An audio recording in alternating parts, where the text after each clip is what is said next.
Hutchings, and you're watching the Break It Down show with Pete I'm pretty Turner. fed up with technology, man. I have tried to have good spirits about it, but I have a thing with my laptop, and I'll come see you. I don't know, I hope before I leave for vacation, but it's just frustrating, as we add new things. There's great capabilities. You and I go way back in the computer world. I had a friend down my street. His dad's buddy invented the mouse. They had an Apple in the early 80s. It might have been in the late 70s that they had an Apple. I mean, this is way back. These guys were ham radio guys. You know Huh? the type. I know, And so hey, my first commercial product was a ham radio product. yeah, and Yeah. so for those that don't know, like these dudes, when they came out of Vietnam, if they were all tech savvy at all, so the guys that came out of Vietnam are kind of like pirates, and Huh? they would just go sail around and do shit. They would figure out how to hack into computers. They would grow weed and fly helicopters. I mean, this is a real thing. Like the Vietnam War took dudes in different directions. They were into ham radios. It was an interesting time to grow up. And we look all the way, Brad, for where we are now. It's amazing. It's amazing, but it's Yeah. also so fucking frustrating sometimes. Yeah. Yeah. We talk about 1/8 inch audio cables and all the hassles that Yeah. they are. I mean, sure. Tech nerds, if you're going to Tech put out nerds. audiovisual products, please put XLR jacks and allow us to control sound. Dunk, dunk, dunk, dunk, dunk. Do you hear me? Please stop adding more shit that I don't need Well, I and mean, allow me to control sound. to be fair, Pete, an XLR jack on your laptop would make it about an inch thick, which you don't want. Well, whatever. But You yeah, need so some we're kind of right. simple device, and I don't need 15 devices chained together so that I need noise gate. I told you I was No, aggravated with exactly. that technology. So I actually convened this session of the Break It Down show, That's Pete. right. And I did it yesterday after your call, after your bids episode with Dr. Allen Lycka. Yeah. And this guy dropped a piece of knowledge that you and I have been searching for in the AI space for going on a year and a half. Like Okay. literally, he dropped this knowledge. And the question you came to me with a year and a half ago was, and at the time I think it was related to our friend Phil Green. Yeah. It was, how can I use AI to write a book? And I didn't have a good answer for you. I mean, my sense was, yeah, you're probably not going to use AI to write a book, or if you do, it's not going to be a very good book. I didn't, and that was sort of the extent of it. And you listen to people think about this problem for a year and a half, and it's basically, well, the last thing we want is a whole bunch of AI written books on Amazon because it's just going to be a whole bunch of garbage, and that's what the models will train on, and we'll have model collapse, and everything terrible will happen, and we'll basically turn into idiocracy with just a slightly better president. And it's a really terrible story about how we just basically lose our minds by having it replaced with AI content. In the words of Dan Quayle, it's a terrible thing to lose your mind. I don't know if you remember that one, but Yeah. yeah, it's like it was bad. I didn't have a good answer for you, and so Dr. Lycka comes on and he talks about, hey, what if I wanted to write a book on fear? How could I use AI to get started? Why don't I ask the AI, give me 15 talking points on fear, and then Mhm. I'll write a chapter or an essay for each of those talking points. And so immediately while this is going on, I'm like, that's like really, really smart. This guy just cracked the code, Mhm. the code that we've been looking at. And I started doing that with a lot of things because I have been doing it anyway. I have been asking, AI, hey, teach me what I need to know about HVAC. I did that last summer, with our friend George, who Right. encouraged me to learn HVAC before he passed away. And I've been doing that with other things too, and finding, hey, these things are really knowledgeable and they can give you a good overview of something you didn't know much about. So that at Right. least when you talk to the salesman, or you go investigating it at the store or whatever else, that you kind of have an idea of what's important. Right. During our talk yesterday, I'm trying to sell a couple of guitar amps. So, like, what are issues in buying guitar amps? What should you look for? Give me 15 Hmm. great things to look for. I mean, I was like, if I didn't know anything about guitar amps, which was the case, 5 or 6 years ago, this would have shortcutted me to being an expert and buying what I wanted a lot quicker with a lot less dollars that I spent. Just because I know what I was chasing. I just knew I was kind of chasing tone. I didn't know what that even meant, until hours and hours of playing with the things and, kind of figuring out what it did. And it turns out lots of people have thought about this and written about this stuff. And, an LLM can do that for us. So that was the first thing I thought was really neat from Does Dr. that Lycka. LLM have to be connected to the internet to do this, or can I use a Memojo? So this is not a paid advertisement. I know, but I mean, this that's is the the question. That's the second thing I did is I of course I went and talked to my Memojo. Here's a Memojo. It's a little appliance. It's tiny. It plugs into your router at home with an Ethernet cable. Super easy to install, and then you just go to memojo.local, and instead of chatting with it, you just type something, and it completes your thought for you. That's a better way to use LLMs. So Okay. I did that with the LLM. I actually, in fact, would you like to share a screen? Can I do that? Sure, go ahead. Do you have permission? let's- You should have permission. Let's see how I can do that here. Let's do a share screen. Share screen. Now it's going to ask me what. Okay, Well, Brad share- does that. I'll tell you all. This is the Break It Down show. The best way to support the Break It Down show is to go to breakitdownshow.com and either click on Amazon every time you want to buy something from Amazon. Wow, big help. A couple pennies at a time. Or even better, go to the PayPal link and it's like, you know what? I like Pete. I'm gonna give him $5, $10, $20. One dude does $100 a month. If you do something like that, woo-wee, that's a big help for me. Brad. So I shared a screen. I actually typed in 15 discussion points on fear, and here it goes. This is pretty neat. So the second thing I did, because this is a local LLM, and I thought, okay, maybe it's not doing a great job on this. So I went over to Grok, and I typed in, give me 15 points on, or I should say discussion points on fear. Okay.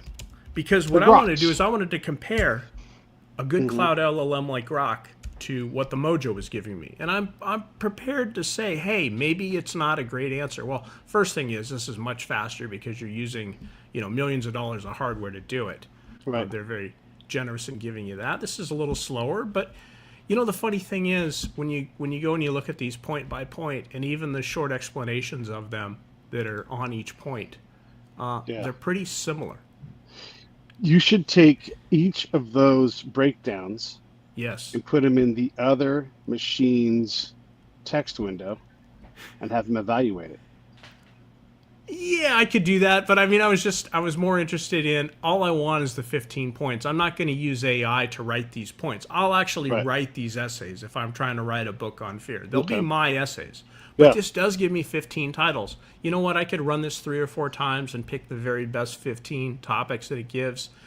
They're going to be pretty much the same each time, but there might be a little bit of variance. That might be titled a little bit different. They might, combine a couple things or something like that. But the point being is that private and local, nobody's recording this. Nobody, when I do this on the Mojo, nobody's saying, hey, Brad's writing a book on fear. Let's customize ads, so he can see things about fear as he goes about the internet, right? And nobody's recording the answer that's given to me. So this isn't recorded anywhere. With Grok and like with ChatGPT and whatever else, it does become part of my permanent record. And, if you go and you look at my permanent record, you'll see that I make a lot of silly pictures and stuff to illustrate things with Grok. I won't show you that for too long. I'm going to stop sharing, Pete. Okay. Stop the screen. Brad turns off the share machine. Let me just say this. This is the Break It Down show, everybody. Doesn't hurt if you subscribe. I don't ask too often because, Brad, don't we know by now to subscribe? Does I have to mash that bell so you get notified? Don't we all know that if we're on And YouTube? smash the notifications, and then during your day when there's something really important to do, Pete will come on, you'll get the YouTube notification, you'll be like, hey, this has got to be interesting. It's about Israel, it's about Iran, it's about, right? It's about AI, it's about, writing your own book. It's about, here's a guy with ALS for 20 years. For almost probably 10 years now, been stuck sub 4,000 subscriptions on X. And just apparently never going to get over that. And it's so funny because that there's some kind of artificial barrier there where like I'm only allowed to be seen by so many people. I'm not being cynical. I'm just being factual here. And so when I put up, even though I pay, even when I put up a fresh post, 1% of my following will automatically see it. And that's it. Now, it might exit for some reason or whatever, engagement and metrics or whatever it is. But for the most part, if I write something, 40 people see it, right? Yeah. So this is a great way. This is how you help people. Is they subscribe, for crying out loud. Hit that button. Picking. Yeah. I subscribe. I subscribe to you on YouTube, of course. I follow that channel. I get good notifications, and you're one of the only channels that I do. But if I didn't subscribe to you on YouTube, I wouldn't have seen Dr. Lycka see this, because I probably would have fallen asleep to it before he got to this point. I would have missed something really important. So whatever you do subscribe to Pete, and do subscribe to Break It Down Show. All right, there we go. So back to this stuff now. Yes, back to this. Back to this. So the point is I got a nice result from my local LLM that was as good as a result that anybody would get in the cloud, and that was really cool.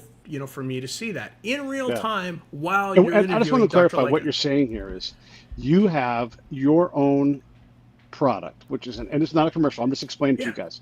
That is his hardware right there. It is not connected to the internet. This is important to understand, that it wrote a comparable outline to Grok, which is like a bazillion dollars of equipment and engineering. You're one dude, they're the whole thing. And it's not that Brad is incredible, it's that you understand how LLMs work, and you don't need to be hooked up to the internet. You don't need to give that whole history on Grok that you have. That's a product for somebody else.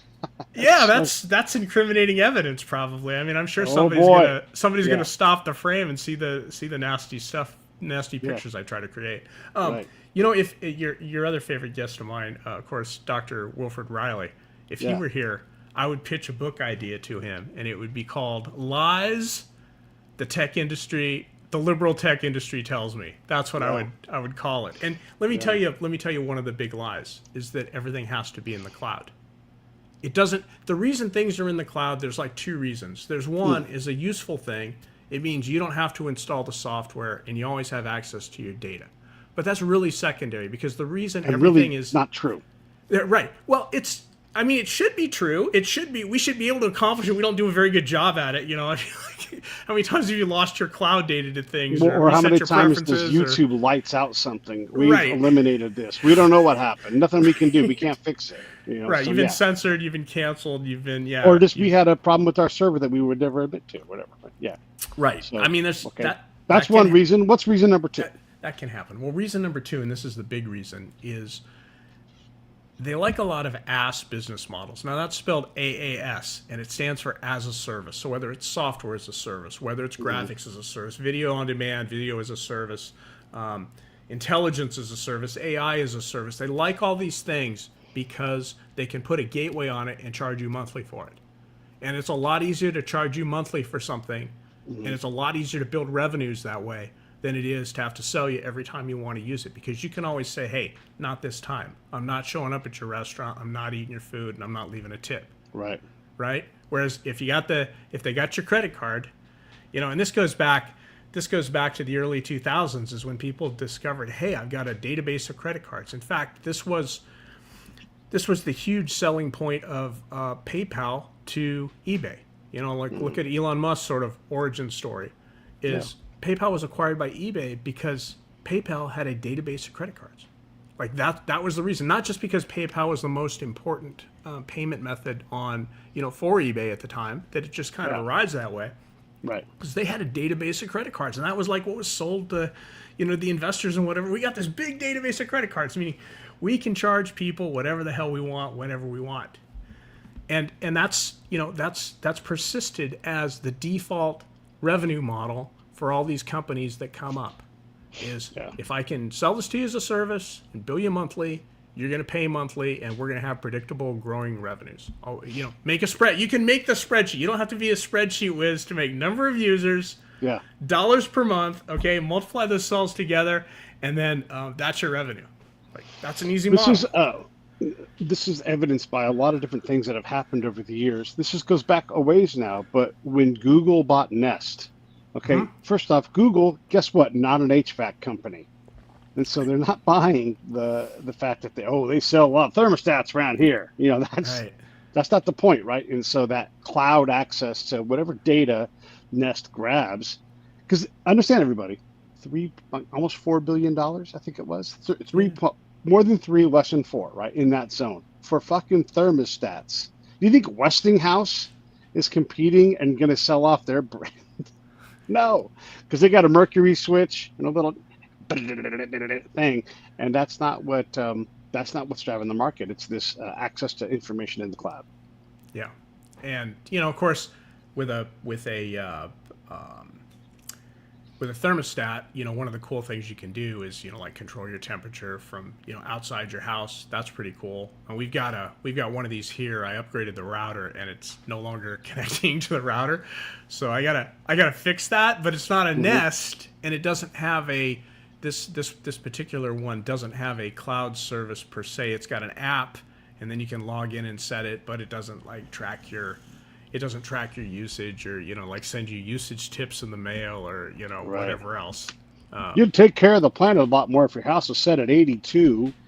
Yeah, if you have these smart homes and whatever else, that somebody in China's got the server, and they could turn on all our lights all on and off while they invade the country, just distract us. Let's not get too distracted. We've been messing around with this kind of stuff, but okay, so 15 chapters, 7,500 word book. That's look, the math is 5,000 word chapters, that's doable, right? And if that seems hard, as a kid, you would write a 500 word essay in lit class. So just you do 10 of those, and you did 10 of those in a semester of lit in high school, right? Yeah. So you're not going to write the same format. You're not going to do the 3-paragraph form or the 5-paragraph essay or whatever.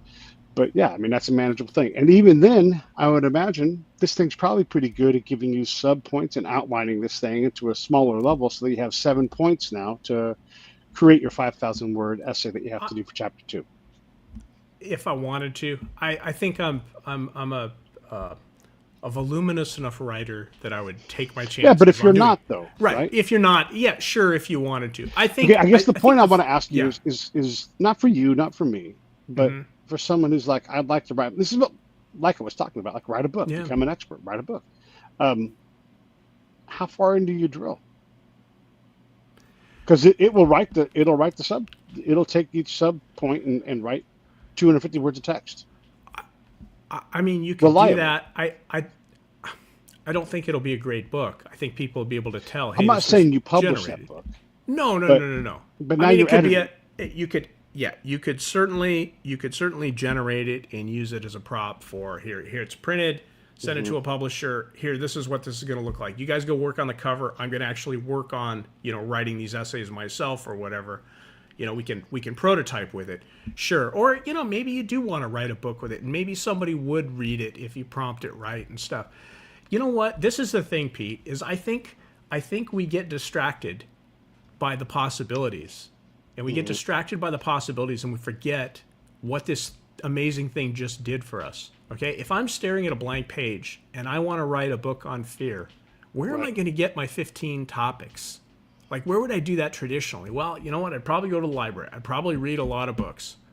Right. I would probably, start writing these down, and, maybe have a whiteboard where I'm kind of gathering these, and over time do this. And I don't think I would get as good of an answer as asking this thing to do it 5 or 10 times and picking the best. Okay. I mean, so I think just that in itself, just the, what do I do with the blank page problem, right? What am I going to write about, right? That's a great answer for something like this. The reason I call it the Mojo Knowledge Appliance, and I don't call it artificial intelligence, is because it's not smart, right? Smart. But it does have a lot of knowledge. Yeah. And where that knowledge comes from, is really, really cool, because what it comes from is the things that people have talked about and written down, just the word patterns. Yeah. What a large language model does is it doesn't try to say, well, here's everything I know about fear. It doesn't try to do that. What it does is it sort of connects words that are close together in writing for, fear, and then there's evolutionary purpose, or maybe there's psychological impact, and you have thousands and thousands of pages of stuff, millions of pages of stuff that's been written that has the word fear in it or is on the topic of fear. And eventually you get this whole big picture of, hey, how do these words fit together? And in how these words tend to fit together, that's where all the knowledge is. And that's the That's the part that I think we underappreciate. And then even if we take petabytes of this data, right? And we build this giant model and then we shrink it down, we super compress it so it fits into a gigabyte of data, which is that's what I showed you generating was a 1B model, a billion parameter model. Each parameter is about one, excuse me. Each parameter is about 1 byte. So we've compressed all this data down to 1 gigabyte. And yet, all that knowledge is there for us to discover. We discover it by writing a queue. We just say, here, riff on this. And so it riffs on that thing. Give me 15 discussion points for fear.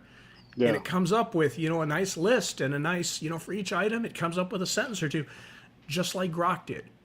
Right. Now, Grok is not a... One more thing here before my voice completely goes out. That's what I'm trying to help you with. I know. But one more point I want to get to, which is Grok is not a 1 billion parameter model. It is a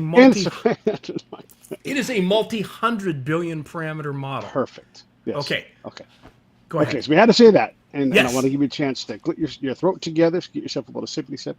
When we think about AI, we think about the possibilities. Maybe we think about that too much. We get a little too far ahead. So you can, in fact, write a book with AI and have it do 90+% of the work. You're still going to have to edit in terms of that, but that's different work. Editing is not writing necessarily, right? Yeah. And so if you separate those two, and you said, give me a 15-point brief on fear, and then break these things into 5 sub categories within the chapters.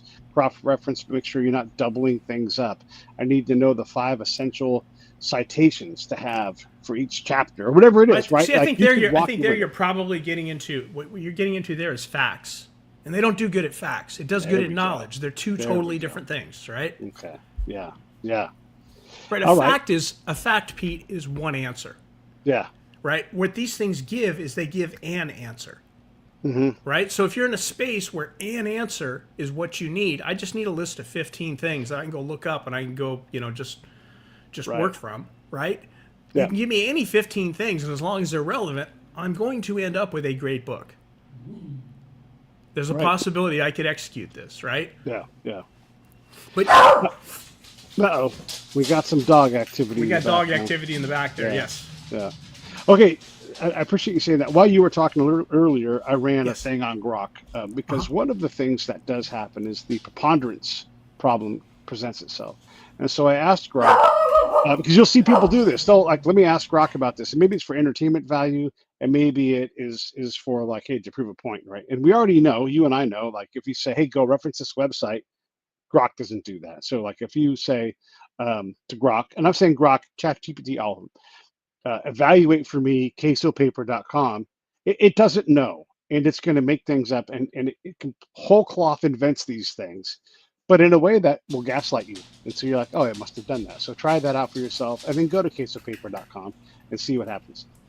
The next thing I'm going to say to you, so you have the preponderance problem, you have this I don't actually do any research problem, right? And so when you ask for citations, it might give you some, it might invent some. And so you're stuck with I have to do some of this work myself, right? To be a credible book.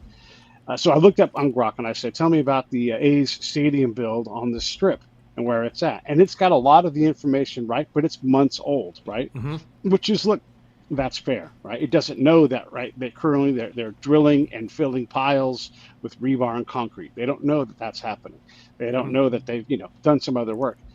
So when we look at that, but there's enough people bitching about it and saying there's no financing, there's no this, there's no, in the face of all the actual on the ground evidence, right? That Grok is starting to say, well, there's some doubts. Okay, well, I mean, sure, any giant building like this, there's going to be some wiggles along the way. Anybody who's built a house knows, weird shit's going to happen. But where we're going to end up is with the house, with the stadium. Yeah. And so Grok isn't able to address that issue reliably because it's got a lot of bullshit in its information, right? The garbage in, garbage out problem that will always exist for computers. So when you write this thing and you're talking about fear, don't I have to reliably go back and do my work on citations and figure out what sources it can't tell me what sources it Yeah. used. Maybe you get lucky, but I still have to go back and do that work to make sure I account for whose shoulders I'm standing on. Well, again, knowledge versus facts. Knowledge is sort of this general thing of, do I kind of know how this works and can I express it, right? Right. And facts are these details in how you express it. And those are two very, very different things. Now, Okay. in coming up with the knowledge around the stadium, if you've got a million people who are saying, hey, we can't do public financing of this. Right. There aren't enough workers in Vegas available to work on this because they're all working on other very expensive projects on the Strip and off the Strip. You'd be surprised, just data centers in Vegas, because this thing called Switch came in, the SuperNap came in, and tried to use the Vegas process of building a hotel for building these data centers, and they build them up, just like ground up really quick because they know how to build hotels. Well, now they know how to build data centers. Now they're building up a whole bunch of data centers in Vegas, and they're even taking all these firms that help in constructing these pieces, and they're replicating it in other cities like Minneapolis and Atlanta and everything else. Are you going to find people who have the time to build a stadium, right? I mean, Yeah. But is this information piling up somewhere and nobody's saying, yeah, well, hey, I'm the guy building it, and we're actually moving along according to our plan. That's just one voice. It's going to get drowned out, but the knowledge is going to reflect, hey, there's a lot of doubts. Yeah. It's funny because all those guys who are building it, to include like the guy at United Rentals, you can go look up which United Rentals it is, because I'm not going to betray that person. But now they're all saying that thing, right? And it doesn't mean, the guy who told me months ago, he's like, yeah, man, I've got orders to get ready because they're going to need this stuff. I got to make sure I have it on site, because that's his job, right? Like, people think, and this is not about the A's, it's not about the A's haters, but people think that like when you build something, everything's just waiting. We're desperate for you to start. I know you haven't started it, but we're desperate. We're holding, no. Like, everybody's trying to be just in time, right? You don't want a bunch of gear sitting idle in a yard. And so you're like, yeah, on this steed, I need it here. So it gets pulled off the job 5 days before that, put on a truck, sent over, because it just came off another site. But all of that has been going on. None of that is in an AI bot. Side note for you, Pete. If you want to see what this process looks like on a small scale, my second favorite YouTube channel, right behind yours, is called Stud Pack. And it's these 3 dudes who are building 2 houses in Texas, in the Houston area. And you see, they got to have the cement done. Well, these guys want to come in at 2 a.m. and do cement, and you got to have everybody there to help them out. You got to have water trucks. You got to have access for the cement driver to get onto the lot where the cement needs to be poured. You had to have inspections. You had to have all this stuff come together, and they're documenting it for building this house, right? So, imagine doing that for a stadium. But all this information all this knowledge about these things really is available to us. And like, the cool thing about something like this, or even about Grok in a giant data center in Memphis, right, is it's gathered all of this knowledge, and we can kind of find a way to query it and have it tell things from its knowledge base and give us a story that kind of probably jives with reality most of the time, right? Sometimes it might not, but the predominance of what's written and stuff like that tends to be about reality. Hey, let's get to another topic that you kind of related on this knowledge and facts thing. I think it was very surprising to people that Iran just rolled over. The Islamic Republic just rolled over. Probably surprising to lots of people in the intelligence community and stuff like that it was so easy for Israel to just lock up the airspace, even when they'd done it before. And then then like a year later, you're going to do it again. Like, I think even your buddy John Spencer was surprised by that. Yeah, right. It's I bet he was, because it was pretty shocking. We knew that they were completely exposed, so it's not too much of a surprise for us military heads. But their ability to just say, we need something to do. We need a smack on the face, like the Ayatollah said. We gave them a smack on the face. Okay, yeah, but I think it's some kind of huge. It's some surprisingly huge percentage of their population that's involved in either the Army, the IRGC, or the state police. Like, might be like 15 or 20%. It's like it's incredibly high for any, for certainly a country that big, They're not dependent on reserves, like say, like Israel. Every male under the age of 50 is in the reserves automatically. It can be called up just like that. So it's not like that kind of situation, but they have a surprising percentage of their population that's that way, and so you wouldn't expect. You just expect just by numbers they wouldn't roll over. And yet they did, and like that's kind of that's not really a fact problem. That's not a hallucination problem of the data set that we had beforehand. It was really a knowledge problem about what the hell was going on. Yeah. One of the things when you do that kind of work is you have a bunch of people go through working groups. So there's a lot of input. And this is where, like, I always talk about diversity and unity, right? You have to balance these things, right? And so you start out wide, and it's like, what could happen? Tell us the most likely scenario, most deadly scenario, most. And you're looking at how to prepare for that.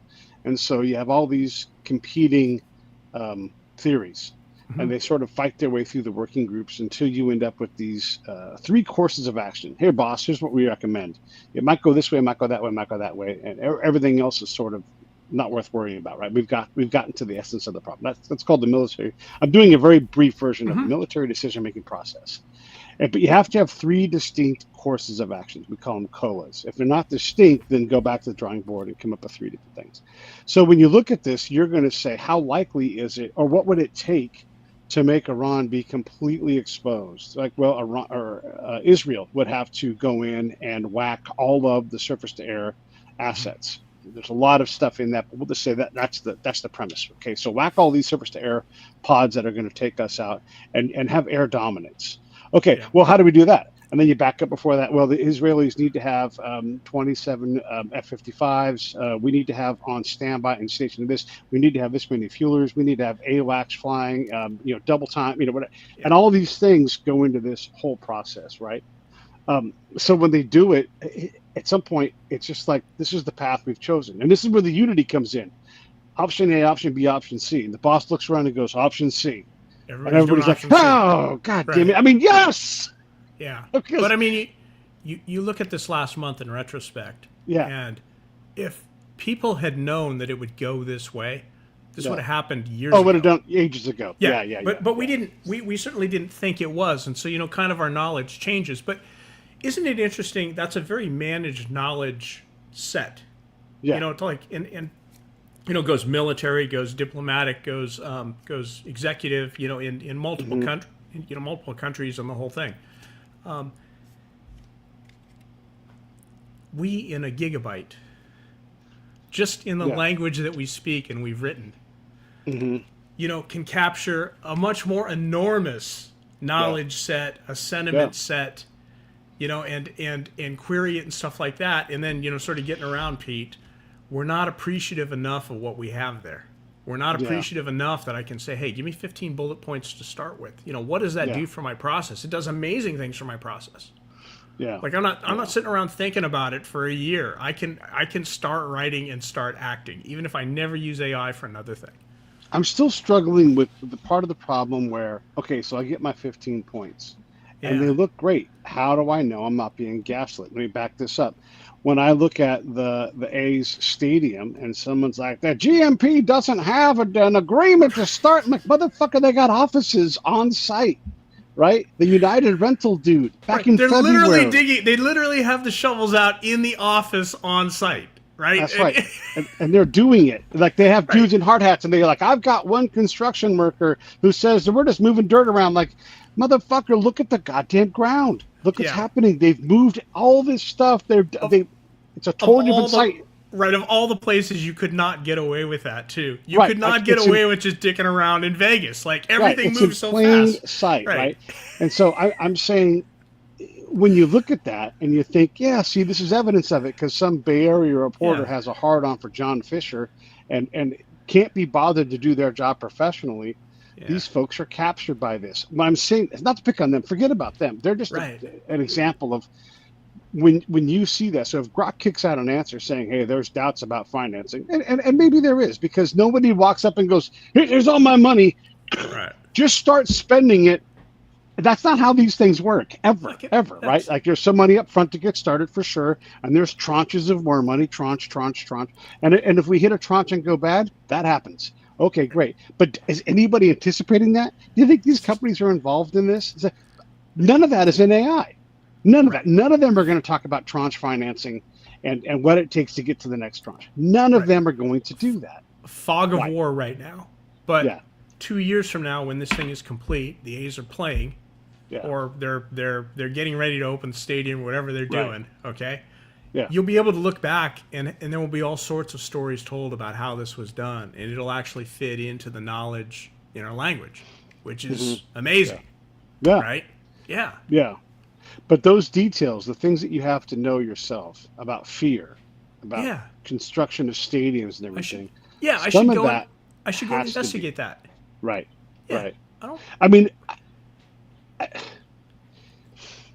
AI is not going to say you should go talk to the union laborers, Paul, Right. who love to talk about how great union laborers are and how they're actually actively doing. They love to do that because you know what? It's for them. It's messaging, I, and so you let them message, right? I think a lot AI of can people would. I think a lot of people would love it if they thought it did, and so I right. think a lot of people think it does because There they you go. like the thought that Right. it does. And this Right. is where I think, okay, you're getting ahead of yourself. You're getting ahead of the value this thing gave you and can continue to give you. Okay. You know, Okay. and the value is knowledge. Yeah. That's the Yeah. value. There's a start value. Like here you go. You're started. Yeah. Right? There's knowledge here, right? Um, in Grok's case, you can you can click the think deeper button, which cracks me up. And I'm like, come on, man. You're gonna Dig, think deeper. dig a This hole is deeper. this is funny because it's not thinking deeper or deeper or No, deeper. it's just throwing a bunch of words into the context window and Yes. seeing what's gonna catch, what's gonna Yeah. light fire. That's what it's doing. It is amazing to watch it think when it's like, well, Yeah, maybe the answer is Brad likes chocolate chip cookies. Let me explore that. You know what? That's not the answer. And then it goes through all these iterations of what the answer isn't. But those yeah, things are like, why the fuck are you over there thinking about that? Maybe it's smarter than me, right? And this is part of the gaslighting we do to ourselves with these things.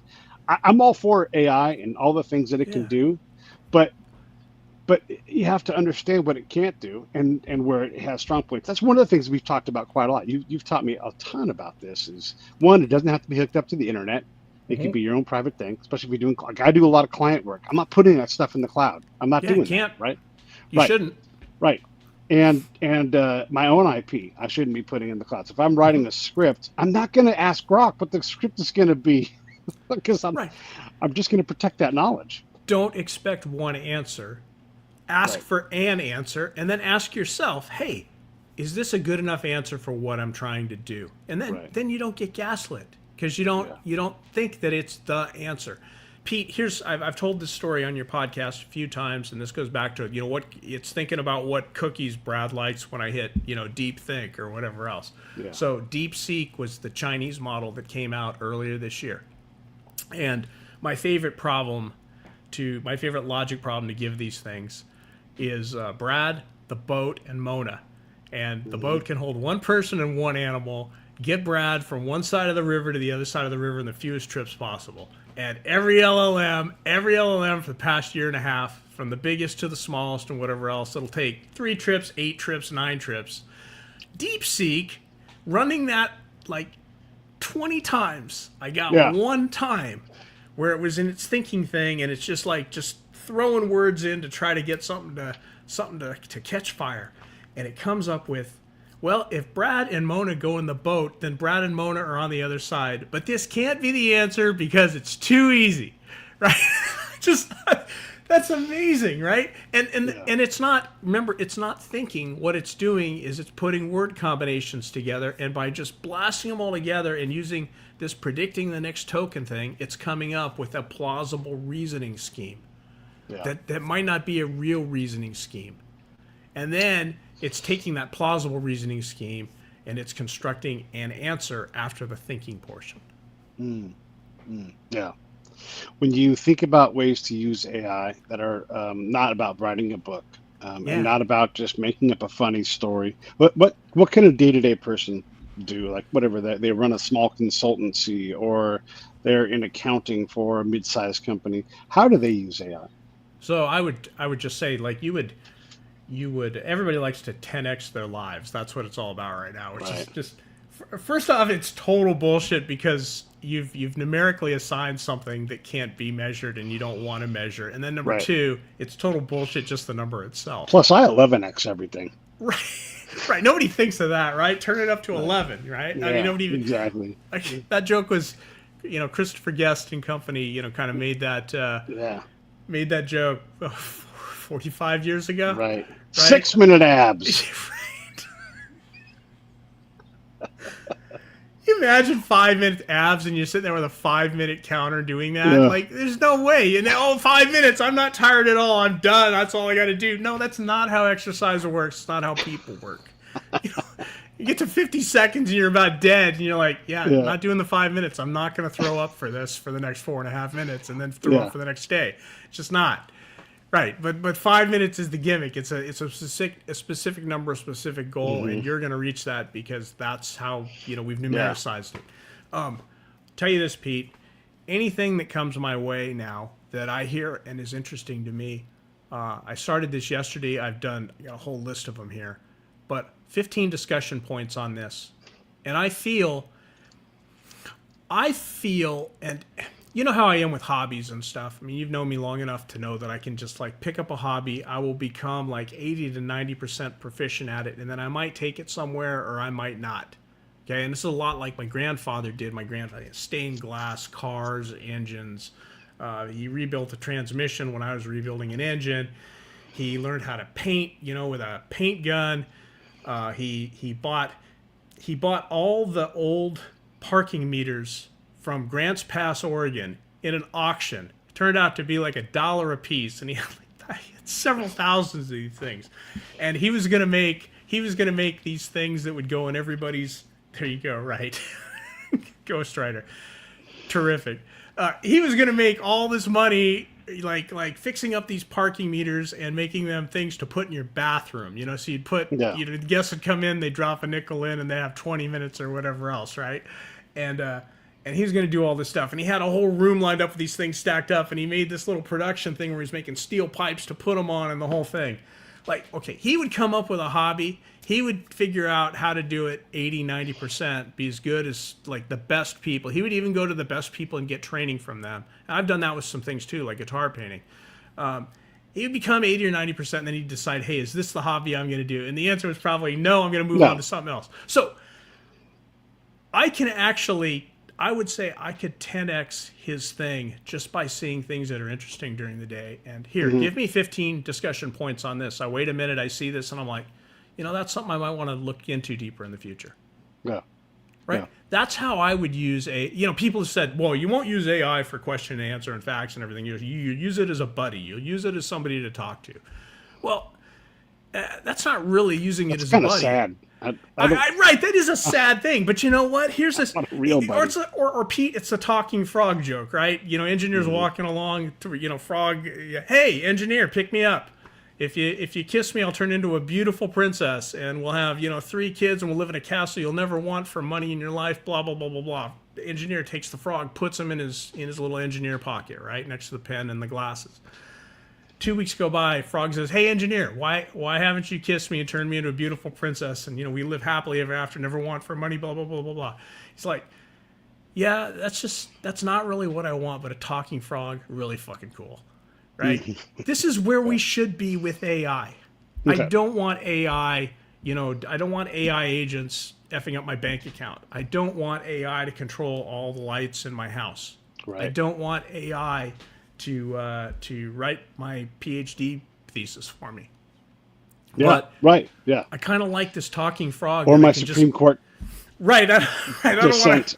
I don't want to write a dissent with it, or pursue a imagine? court case Can with you it, or imagine if it really happened? I mean, and the thing is those of us that have used AI, even if it's a little bit, you start to like that's AI. The adjective right here, like that. Oh my God, that combination is what it does, and you can see it. Now, maybe it's not always, but I now think about when I write to write in a way that's not AI. I'm like, that sounds like AI to me. Yeah. And so Well, the M dashes. So Well, yeah, yeah, yeah.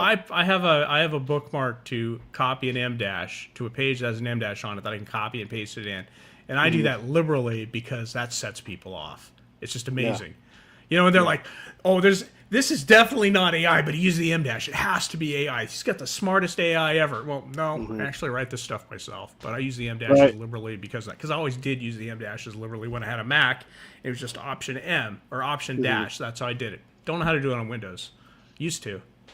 At any rate, Yeah, Pete, the thing is that we want to do all these things with it. We think it's going to solve all these problems, and yeah, we have overlooked the easy win. The easy win here is its knowledge. It's knowledge that it's on our pocket. You could fit in our pocket. This could fit in my pocket. We yeah. will have. I predict we'll be running some of these small models on our phone regularly, maybe 5 years from now. It's really a matter of having the processing power and the battery, and then a good UI for it. That's really what's missing.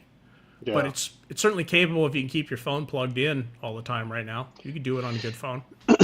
The other thing I guess I would want to say here is a while back, there's the ads that are on the. If you're watching a streaming service, they have different ads than you Mm-hmm. would see because they can't sell them on like big TV. And so they had this ad about agents helping. In this case, it was Matthew McConaughey buy Yes, clothes, right? Salesforce. Right, yeah. Because apparently the haberdasher he was visiting didn't know how to fucking dress Matthew McConaughey. Like this is like the premise from the start Yeah. is you've done AI to write your ad. Like this is terrible. Go hire a real ad company and come up with a real campaign. If you're going to pay the money for Matthew McConaughey, don't have him end up dressing like a pimp when he's in a haberdasher's office and like, no, I need a robot to dress me. I mean Let's say that it's whole it's ridiculous. more fundamental than that, Pete. Is don't have him Hmm. pitching a technology that isn't suitable for what you're trying to do. Right. AI agents not suitable for what. Look, it's automation, and then Hmm. you've thrown this being mean here. You've thrown the stochastic parrot into automation is what you've done. We're Right. not very good at automating things. Right. Like, Right. you know who benefits the most from automation is the automators, because it's full employment for the automators forever, because they got to Yeah. Yeah. maintain the Yeah. Yeah. automation. I did that for 10 years. Well, and I I knew guess that. my bigger point is that if you want to go to a haberdasher, go to a good haberdasher, Yeah. and get dressed well, and let them be great at haberdashering, so you Yeah. walk out feeling like $1 million. Don't have a robot say, "Wouldn't you like some Nike shoes?" Like no, I want a hard sole leather brome shoe, Or oxblood color. Or I want to walk into Nordstrom's. I'm wearing a sweatshirt. I'm going to Yeah, say, I got to look really, really good for this meeting. Make, right. make me look good and put Yeah, all your trust in that person to make you look good. yeah, That used to be how we did things. Or, yeah. you want a nice watch or something like that. You'd actually go to Macy's. You'd pay full retail for a Hmm. tag, but the guy would get you the right watch. You didn't have Yep, to sit and, scan through 100 Amazon watches about what watch to get and whatever else. I right. mean, that's actually how I got this watch, and that Yeah. means a lot to me. That's how that worked. Well, and that guy sells watches all day, talks to all the Yeah, dealers and everything else. And there's value in that. And hopefully we don't completely lose that stuff. But like, a good baker who can nail it for you is a right. wonderful thing. A great butcher. Oh my God, you want to get really good meat, go to the butcher. And does Yeah, it cost a little bit more? Sure, but the quality is it's off the charts. They'll give you a better rib to start with. It's just right. they're better at it, right? And so when we rely on a machine to tell us you need to wear faux leather pants, beep, because that is what everybody is wearing. I don't want to wear what everybody's wearing. I want to wear what Right. Pete wears. I got my Right. not Coyote hat on. I got my Break It Down Show shirt on. Well, it's a good thing I was right about that. But yeah, this is what I do, right? And we have our own styles. And sure, I have suits in my closet. Sure, I dress up, but no robot knows that. Of course, they look Right. like $1 million in my suits because I had some dude at Sears help me pick out a Botany 500 blazer and a nice Tony pair of trousers. Pete, even Sears, you could go and you could get somebody to help you out. Who would just say, "Yeah, this guy needs my You help. want He to be needs a my hot hunk of expertise. ass? Go This is buy what I'm from going to the do." Yvonne Goolagong collection, and they're going to have you walking around. I got Lori on here, right? Lori, hey Lori, go get the Yvonne Goolagong collection. They're going to make your legs and ass look so good because that's what Yvonne. That's why she did this whole thing. Yeah. was to make women feel great. And if you remember the old commercials, Yvonne Goolagong looked like $1,000,000 walking around in her sassy tennis outfit. Hell yeah. 100%, man. 100%. Yeah. There's Laurie. Laurie's checking in. We yeah, we just don't we expect so we expect AI to replace everything, or some Yeah. people do. I mean, Yeah. I think there's a lot of us that are just like, you really want the machine to tell you what to do? I mean, Right. rather than interact with a person who might, give you something great, or they might do an awful Right. job, I mean, well, you hear me complain about it with the McDonald's drive-through, right? I mean, even there, I would just like, I would like to know that some kid is paying attention to me. You know That's what my I'd like. response to the McDonald's drive-through and are using the app, and Taco Bell's about to get the same treatment. I just don't Yeah. go. I just don't Yeah. go. Yeah. You want to make me be the employee. You want me to do all the work. I just Yeah. thought I had some convenience. You're no longer convenient. Now you're Right. making me do the work, and that's not convenient. And look, anybody should eat McDonald's if they want to. But if I want to get a breakfast sandwich for the road, I make it myself. Yeah. Or I just wait, or I drink a protein shake, or I just adapt to it because I don't want more robots in my life. I'm not against AI. I use it when I think I can get away with something that's like, hey, that was helpful. For sure, and I'll be working on some of this Lycka stuff, trying to get some of my shows transferred into some starts, to get me Yeah. looking at finishing my book or unsticking me when I'm stuck. Because I'm stuck in a couple. I've got Yeah. 15 different books I've started. So yeah, there will be some value, but it's going to be more on the idea side, more on the blank page part. That's usually where More I on find the the most more on the value. unstick me part. Yeah, More on the You give know, me something when it interesting helped to think me, about part. I had to do a pitch recently, which worked. I got paid. But I'm like, help me put a pitch together. And just Yeah. if it could save me 2 hours, would be wonderful. And it did. It saved me 2 hours easy. It just took a basic pitch and then I edited it. It looked nothing like what I started with, Mm-hmm. but I didn't have to like start like once upon a time there was a guy. Right.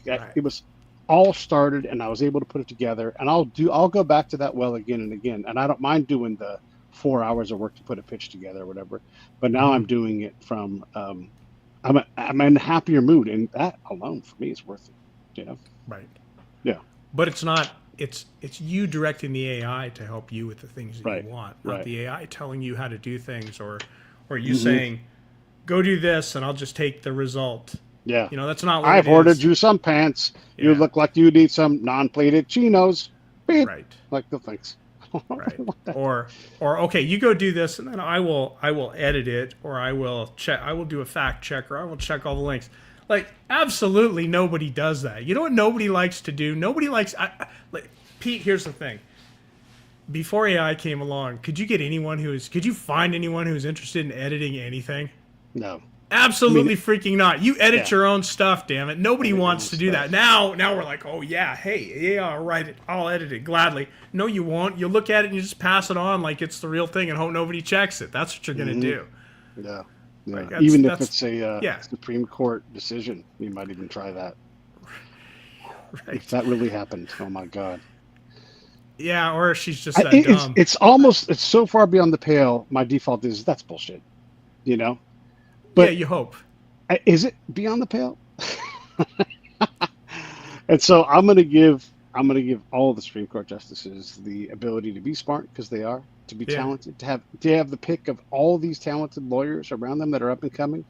All right, I'm gonna give them the benefit of the doubt, but Yeah. not everybody's on the Supreme Court, and they're not going to get the same level. I'm gonna look at this and be like, that's not very good. We've got to write better. We've all got to write better if we're going to write our own stuff. Right.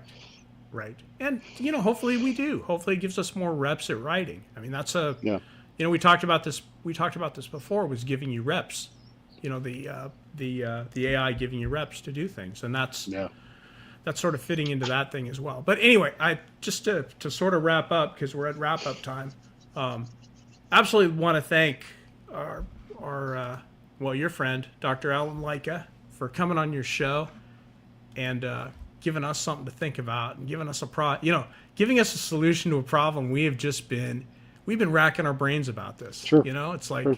that, like the obvious answers are not good answers, but the kind of sit back, let it do what it does well, which is get you thinking, jumpstart your thinking, fill it, Yeah. empty that blank page problem, or fill that blank page.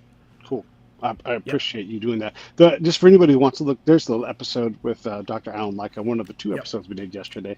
Also, a really, really cool episode on human intel ops with Gavin Stone and I. And that Yes. show, at least look, I'm a spy, you know, by trade, and I loved it. And I got to talk a lot, so I always like those kind of shows. But there's just so much interesting stuff that goes into these operations. It seems simple, but it's Pete, infinitely complicated. it's real easy with those kinds of guests to think, hey, this guest is somebody I agree with, so I love this. This guest is somebody I don't agree with, so I love that. I don't like this or whatever else. But that's not the point. And even the issues themselves really aren't the point. How do you guys think about these problems, think through them, come to a conclusion that gets operationalized? Like that's very, very, very interesting because you guys are like the experts in that. And a lot of us in business who are trying to accomplish goals, we're pretenders. We never had any training in that. We never had any practice in that. And yet that's what we're supposed to do every day. By the way, last thing, this is $250 at mojo.net.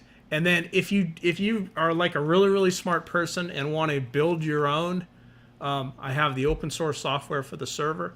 And if you're kind of a moderately smart person and want to run your own on your own hardware, well, I have those available for download too. I hope you'll visit mojo.net and give me a shot at helping you know more. Let me put the right address because I put Mojo. I didn't put Mojo. So here we go. Mojo.net. Yeah. Yeah. They put that on there. And really cool. And this is why, this is just Pete says, this is why you get this thing. One, help Brad. Here he is. There's Brad right there. You see him? He's a good dude. Very smart. Yeah, I'd love to be doing this and not, working on stupid projects in the cloud. And so if you want to do AI and you just want to be service. private about it, just that alone, and just see and play with it. Why not? Everybody loves a gadget. It's a gadget you can get right there. $250, worth it. And Brad will definitely bend over backwards to make it exciting for you. Absolutely. You Yes, I've lost weight, so I can do that. So yeah. Right. All right. I'm going to hang up here. Everybody, think I'm going to put a show out tomorrow, but after that, I'm going to go on vacation and it'll be hit or miss. But you can always get old episodes of the Break It Down Show on YouTube. I'm going to stop plugging my stuff because I don't like to do that anyhow. Just go watch my shit or Watch give me a his call. stuff. It's always good. Yeah, there you go. All right. Stand by, Brad. All right.